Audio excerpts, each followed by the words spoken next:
आज के वीडियो में हम देखेंगे रीमान इंटीग्रल का अगला थ्योरम।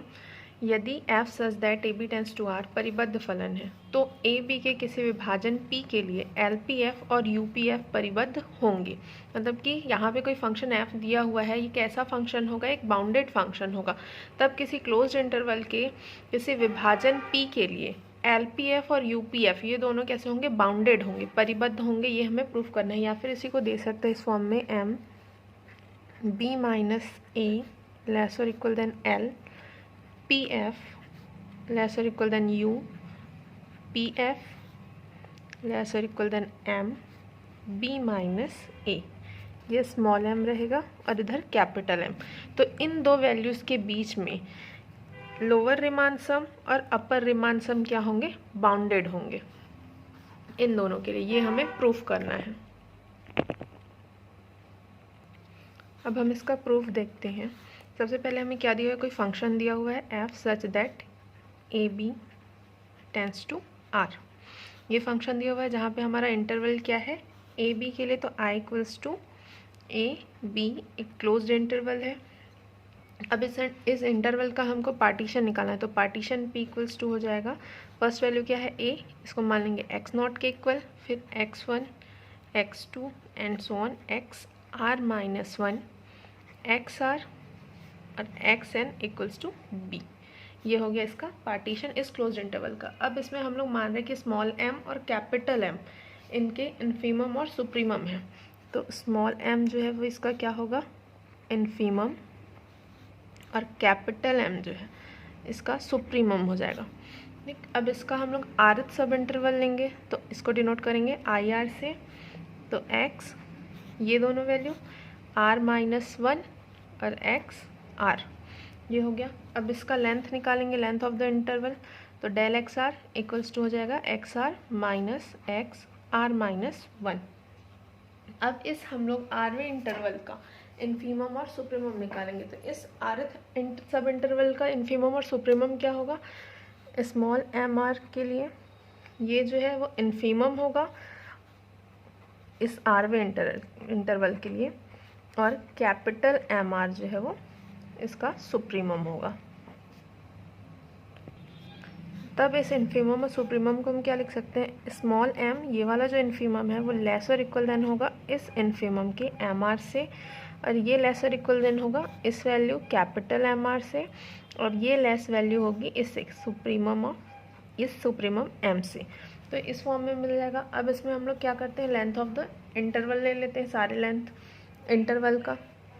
तो m into del x r less और equal than small M r del x r less और equal than capital M r del x r less और equal than m del x r. अब यहाँ पे जो r दिया हुआ है उसमें r की जो वैल्यू है वो कहाँ से होगी, 1 से लेके n तक की होगी। तो इसमें हम क्या ले लेते हैं, पूरे में समेशन, तो m summation of r equals to 1 to n del x r less और इक्वल देन, अब इसमें r है तो इसमें पूरे में लग जाएगा, summation r equals to 1 to n small M r del x r less और equal than summation r equals to 1 to n capital M r del x r less और equal than capital M summation r equals to 1 to n del x r. ये हो गया। अब इसमें हम लोग को यहाँ से दिख रहा है कि ये दोनों किसकी वैल्यूज़ हैं, ये LPF की, मतलब कि लोअर रिमान सम की वैल्यू, और ये अपर रिमान सम की। तो इसके जगह पे LPF पुट कर देंगे और इसके जगह पे UPF, बाकी वैल्यू वैसे ही रहेगी। तो इसको लिख देंगे m summation r equals to 1 to n del x r less और इक्वल देन LPF UPF, अब ये m summation r equals to 1 to n del x r, ये आ गया। अब यहाँ पे हम क्या कर देंगे, r की वैल्यू 1 से लेके n तक पुट कर देंगे, लेकिन उससे पहले हम क्या करेंगे, यहाँ पे डेल एक्स आर की वैल्यू पुट कर देंगे जो कि है एक्स आर माइनस 1। तो m summation r equals to 1 to n x r minus x r minus one, L P F U P F less और इक्वल देन यहाँ पे भी डेल एक्स आर की वैल्यू पुट कर देंगे। तो capital M summation r equals to 1 to n x r minus x r minus one. अब इन दोनों पे हम लोग को क्या करना है, आर के जगह पे 1 से लेके n तक की वैल्यू पुट करनी है। तो m इसमें क्या आ जाएगा, 1 पुट करेंगे तो ये हो जाएगा x1 माइनस, यहाँ पे 1 पुट करेंगे तो 1 माइनस 1 0, तो x 0, फिर समेशन है तो प्लस का साइन लग जाएगा। सेकंड वैल्यू पुट करेंगे, 1 पुट कर दिए, अब 2 पुट करेंगे तो ये हो जाएगा x2 माइनस 2 माइनस 1 1 हो जाएगा x1। अब थर्ड वैल्यू जब हम पुट करेंगे तो यहाँ पे क्या मिलेगा 3 और 3 माइनस 1 2, तो ऐसे ये सीरीज़ बढ़ती जाएगी। तो इसको हम लोग एंड सो ऑन करके लिख देते हैं xn। एनवा टर्म जब पुट करेंगे nth वैल्यू को तो ये हो जाएगा xn minus x n minus one, तो n minus one lesser equal than L P F U P F. अब बची लास्ट वाली वैल्यू, तो उसके लिए लिख देंगे लेसर इक्वल देन m, फिर यहाँ से x1 minus x not, similarly इसमें भी वही वैल्यू पुट करनी है, plus x2 minus x1 and so on xn minus xn minus one. ये आ गया। अब इसमें देखो x1 पॉजिटिव नेगेटिव कैंसिल हो जाएगा, वैसे ही x2 जो है वो नेक्स्ट टर्म में नेगेटिव में आएगा क्योंकि हम यहाँ 3 पुट करेंगे, तो x3 माइनस x2, तो माइनस x2, तो x2 भी आगे वाले टर्म से कैंसिल हो जाएगा। ऐसे ही xn जो है इसके एक टर्म पहले वाले से xn माइनस वन भी कैंसिल हो जाएगा। वैसे ही इसमें भी सिर्फ इसमें वैल्यू क्या बचेगी, xn और x नॉट, ये दो वैल्यू बचेगी। इसमें भी सारी वैल्यूज़ कैंसिल, xn और x नॉट बस बचेगी। तो यहाँ पे हम लोग को क्या मिल जाएगा, m, ये हो जाएगा xn ये वाली value minus x not lesser equal than L P F lesser equal than U P F, और कैपिटल M यहाँ पे भी xn माइनस x नॉट। अब xn और x नॉट को हम लोग ने पहले क्या माना था, यहाँ पे जब पार्टीशन लिए थे तो पार्टीशन में x not equals to a और xn इक्वल्स टू b, तो x नॉट के जगह पे a पुट कर देंगे और xn के जगह पे b पुट कर देंगे। तो यहाँ मिल जाएगा हम लोग को m, x नॉट के जगह पे हम लोग xn के जगह पे b minus a, x not की value a lesser equal than l p F U P F lesser equal than m b minus a। तो इसका लोअर रिमान सम और अपर रिमान सम इन दोनों वैल्यू के लिए क्या हो गया, बाउंडेड, मतलब ये क्या है, बाउंडेड है एम बी माइनस ए से कैपिटल एम बी माइनस ए के बीच में। तो ये वाला थ्योरम हो गया प्रूफ। अब इसके बाद हम नेक्स्ट टॉपिक देखते हैं, निम्न रिमान समाकल या लोअर रिमान इंटीग्रल। ये क्या होता है, L F equals to integration A to B F x d x equals to, अब इसमें लोअर रिमान इंटीग्रल की वैल्यू क्या होती है, supremum of L P F such that p belongs to P I. अब ये पी आई क्या है, partition of the interval, interval के पार्टीशंस में जो p है वो बिलोंग करेगा। अब दूसरा है ऊपरी रिमान समाकलन, तो upper Riemann integral, upper Riemann integral U F से डिनोट करते हैं equals to integration A to B F x d x. अब इंटीग्रेशन में दोनों को समझने के लिए क्या किया, यहाँ पे इस एक डैश का साइन ले लेते हैं, लोअर में नीचे वाले में और अपर में ऊपर में। तो अपर रिमान इंटीग्रल की वैल्यू होती है infimum of U P F such that P belongs to P I. तो ये हो गया लोअर रिमान इंटीग्रल और ये अपर रिमान इंटीग्रल। अब हम देखते हैं थ्योरम। तो निम्न रिमान समाकल ऊपरी रिमान समाकल से बड़ा नहीं हो सकता। तो यहाँ पे ये प्रूफ करना है कि एल पी एफ जो है वो लेस देन होगा यू पी एफ, मतलब कि लोअर रिमान इंटीग्रल जो है वो हमेशा लेस होगा किससे, अपर रिमान इंटीग्रल से, या फिर इसको इस फॉर्म में भी दे सकता है क्वेश्चन में। तो माना f such that I tends to R परिबद्ध फलन है, कोई बाउंडेड फंक्शन है तथा I equals to A b closed और बाउंडेड इंटरवल है।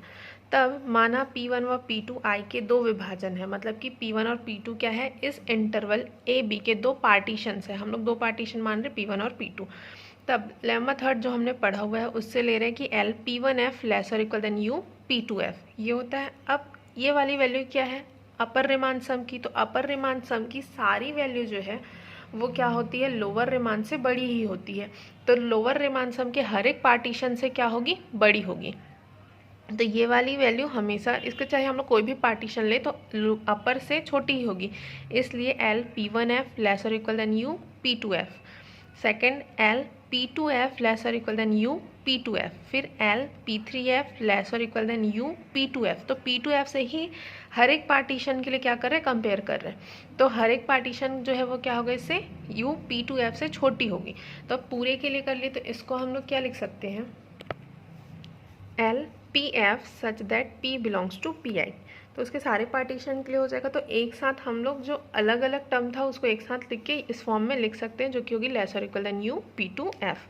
अब इसमें लगा दिए सुप्रीमम, तो सुप्रीमम वैल्यू इसके लिए लेंगे तो सुप्रीमम वैल्यू भी है वो भी क्या होगी, लेस और इक्वल देन यू P2F। तो supremum L Pf such that P belongs to Pi less और इक्वल देन यू P2F। अब इस पूरे को हम लोग क्या लिख सकते हैं, LF, मतलब कि किसकी वैल्यू होती है, लोअर रिमान इंटीग्रल की, इसलिए इसको लिख दिए LF लेस और इक्वल देन यू P2F। अब जैसे हमने इसके लिए किया था लोअर के लिए, सेम प्रोसेस वही किसके लेंगे, अपर रिमान सम के लिए। तो अपर रिमान सम के लिए करेंगे तो अब इसी प्रकार LF लेस और इक्वल देन यू P1F, और LF जो है वो हर एक पार्टीशन से अपर के क्या होगा, छोटा ही होगा। तो यू P1F जो है वो ग्रेटर होगा, यू P2F भी ग्रेटर होगा, और LF जो है वो हर एक पार्टीशन के लिए क्या होगा, लेस देन वैल्यू होगी। तो इसको हम एक साथ लिख देंगे तो LF लेस और equal than u PF such that P belongs to Pi। अब इसकी इन्फीमम वैल्यू, तो lower Riemann integral is less और equal than infimum of u PF such that P belongs to Pi। अब ये पूरा किसकी value होगी, अपर रिमान इंटीग्रल की, इसलिए इसको लिख दिए UF। तो LF लेस और इक्वल देन UF यहाँ पे प्रूफ हो गया। या फिर इसी को हम लोग क्या लिख सकते हैं, integration A to B fx dx less और equal than integration A to B f। अब हम नेक्स्ट थ्योरम देखते हैं। यदि f such that AB tends to R पर संतत है तो integration A to B f equals to, मतलब कि ये क्या है, upper Riemann integral equals to lower Riemann integral. तो ये प्रूफ करना है कि यदि ये क्या है, संतत है, तो लोअर रिमान इंटीग्रल जो है वो अपर रिमान इंटीग्रल के इक्वल होगा। तो चूंकि f such that AB tends to R पर संतत है तथा I इक्वल्स टू AB संतत व परिबद्ध अंतराल है, मतलब कोई फंक्शन दिया हुआ है वो कैसा है, कंटिन्यू फंक्शन है, और ये I जो है, इंटरवल जो है वो बाउंडेड है, और यह AB पर एक समान संतत है। तो किसी दिए हुए एप्सिलॉन ग्रेटर देन 0 के लिए हम AB का विभाजन, तब किसी वैल्यू एप्सिलॉन ग्रेटर देन 0 के लिए इसका पार्टीशन P इक्वल्स टू लेते हैं। पार्टीशन P इक्वल्स टू हो जाएगा A equals to x0 x1 and so on xr minus 1 xr and so on xn equals to B। ये हो गया इसका पार्टीशन इस इंटरवल का। इस प्रकार प्राप्त करते हैं कि f के प्रत्येक उपअंतराल, मतलब कि इस फंक्शन के जितने भी सब इंटरवल्स होंगे उसमें दोलन मान रहा कि epsilon upon B minus A से अधिक ना हो। तो इसके लिए हम लोग लेंगे कि उसकी जो वैल्यू है वो क्या होगी, इससे लेस होगी epsilon upon B minus A से। अर्थात capital MR small mr f के उप अंतराल, मतलब कि उस फंक्शन f के जो सब इंटरवल होंगे xr माइनस 1 और xr में क्रमशः सुप्रीमम और इन्फीमम है। मतलब इसका जो इन्फीमम और सुप्रीमम क्या होगा, कैपिटल MR और स्मॉल mr। इसके सुप्रीमम वैल्यू ये है और ये क्या है, इसका इन्फीमम है। तब अब हम लोग क्या करेंगे, इसमें से सुप्रीमम में से इन्फीमम को माइनस कर देंगे। तो capital MR minus small mr, तो क्या बोला था, इसमें उप अंतराल में दोलन जो है वो epsilon upon B minus A से अधिक ना हो, मतलब कि इसकी वैल्यू इससे अधिक ना हो, तो लेस ही वैल्यू आनी चाहिए। तो less than epsilon upon B minus A। अब इस इक्वेशन को मान लेते हैं इक्वेशन फर्स्ट, जहाँ पे R की वैल्यू होगी 1 to n तक। अब हम क्या करते हैं, UPF माइनस LPF, अपर रिमान सम में से लोअर रिमान सम को सब्ट्रैक्ट कर देंगे। तो इक्वल्स टू, अब इसकी और इसकी दोनों की वैल्यू रख दिए। तो अपर रिमान सम की वैल्यू क्या होती है, summation R equals to 1 to n capital MR del XR minus lower Riemann sum की summation R equals to 1 to n small MR del XR। अब इन दोनों में कॉमन क्या है, मतलब ये दोनों की कॉमन वैल्यू को बाहर कर देते हैं। Summation R equals to 1 to n और इसमें डेल XR। अब क्या बच गया, capital MR minus small MR, इसको ले लेते हैं बाहर। अब इसकी जो वैल्यू थी हम लोग क्या निकाले थे अभी, small capital M r minus small M r को लेस देन होनी चाहिए epsilon upon B minus A से। तो इसके जगह पे हम लोग पुट कर दिए एप्सिलॉन अपॉन बी माइनस ए, लेकिन ये वैल्यू जो थी वो क्या थी, लेस देन, इसलिए यहाँ जो इक्वल साइन था वो लेस में चेंज हो गया, तो less than epsilon upon B minus a. Summation r equals to 1 to n del x r. अब del x r length of interval, तो इसको लिख देते हैं x r minus x r minus 1, ये हो गया। अब जैसे पिछले क्वेश्चन में हमने किया था आर की वैल्यू 1 to n तक पुट करेंगे, तो 1 से 1 पुट करेंगे तो क्या आ जाएगा x1 माइनस एक्स नॉट। ऐसे ही करते हुए सारी वैल्यू को कैंसिल कर देंगे, जैसे उसमें क्या था सेम वैसे ही, तो क्या बच जाएगा xn माइनस एक्स नॉट। अब xn को क्या लिखते हैं, माने थे हमने b के बराबर और x नॉट को a के बराबर, तो ये b माइनस ए आ गया, ये b माइनस ए और ये वाली b माइनस ए, दोनों वैल्यू हो जाएगी कैंसिल, तो सिर्फ क्या बच जाएगा एप्सिलॉन, जो कि क्या चल रहा है इधर लेस देन एप्सिलॉन के बराबर। तो यूपीएफ माइनस एलपीएफ क्या आ गया, लेस देन एप्सिलॉन। इसको मान लेते हैं इक्वेशन नंबर 2। अब देखते हैं ऊपरी व निम्न रीमान समाकल की परिभाषा से। तो ये वाला इक्वेशन आ गया। इसके बाद हम लोग ले रहे हैं अपर और लोअर रीमान इंटीग्रल के डेफिनेशन से। तो लोअर रीमान इंटीग्रल की वैल्यू क्या होती है, supremum of LPF such that P belongs to PI. और जैसे कि हमने पिछले थ्योरम में प्रूफ किया था, क्या आया था, एलपीएफ लेस और equal than integration A to B F, तो उसको ले लिए। फिर सेकंड अपर रीमान इंटीग्रल के लिए integration A to B F equals to infimum of UPF, तो ये वैल्यू जो है वो क्या होती है, लेस देन यूपीएफ। अब ये दो हो गया। अब जो हमने बाउंडेड वाला लोअर रीमान इंटीग्रल और अपर रीमान इंटीग्रल के लिए जो बाउंडेड वाला जो थ्योरम प्रूफ किया था, उसमें से हम लोग को ये वैल्यू मिल जाएगी। तो फर्स्ट थ्योरम से, तो एल पी एफ लेस और equal than integration A to B F less और equal than integration A to B F less और equal than U P f, ये आ गया। अब इस एल पी एफ को क्या करते हैं, इधर ट्रांसफ़र कर देते हैं, तो ये वैल्यू इधर आ जाएगी। तो ये दोनों तो वैसे ही है, यू पी एफ भी, बस ये यहाँ आ गया, तो U P F minus L P F. और इस U P F minus L P F की वैल्यू हम लोग को यहाँ से क्या मिल रही थी, लेस देन एप्सिलॉन। तो यहाँ पे क्या पुट कर देंगे, इसके जगह पे पुट कर देंगे लेस देन एप्सिलॉन। तो यहाँ से मिल गया integration A to B F minus integration A to B F less than epsilon, ये वैल्यू होगी लोअर के लिए, लोअर रीमान इंटीग्रल, तो ये लेस देन एप्सिलॉन। अब यदि हम लोग लें एप्सिलॉन टेंड्स टू 0, तो ये क्या हो जाएगी, वैल्यू इसकी 0, तो लेस देन 0 आ गया। अब इसको इधर ट्रांसफर कर दे, तो integration A to B F less और equal than integration A to B f, मतलब कि upper Riemann integral minus lower Riemann integral था, तो लोअर रीमान इंटीग्रल को इधर ट्रांसफ़र कर दिए, तो ये कंडीशन मिल गया। लेकिन हमने पिछले थ्योरम में क्या प्रूफ किया है कि लोअर रीमान इंटीग्रल जो है वो लेस देन होता है अपर रीमान इंटीग्रल से, तो ये दोनों कंडीशन हम लोग को क्या मिल रही, अपोजिट। पहले वाले इक्वेशन में हम लोग को मिल रहा है कि upper Riemann integral less than lower Riemann integral, जबकि हमने पहले प्रूफ कर चुका है कि lower Riemann integral is less और equal than upper Riemann integral. तो जब कोई भी कंडीशन में या किसी भी क्वेश्चन में ऐसा मिलता है कि एक कंडीशन जो है वो लेस है और एक में वही वैल्यू ग्रेटर है, या दोनों एक दूसरे से लेस और इक्वल मिलती हैं, तब क्या होता है, दोनों है तो ये वैल्यू मिल जाती है इक्वल। तो इन दोनों इक्वेशन से क्या हो जाएगा, lower Riemann integral equals to upper Riemann integral. तो यहाँ पे होता है 3-4 थ्योरम हमारे हो गए रीमान इंटीग्रल से। अब आगे का थ्योरम नेक्स्ट वीडियो में देखते हैं।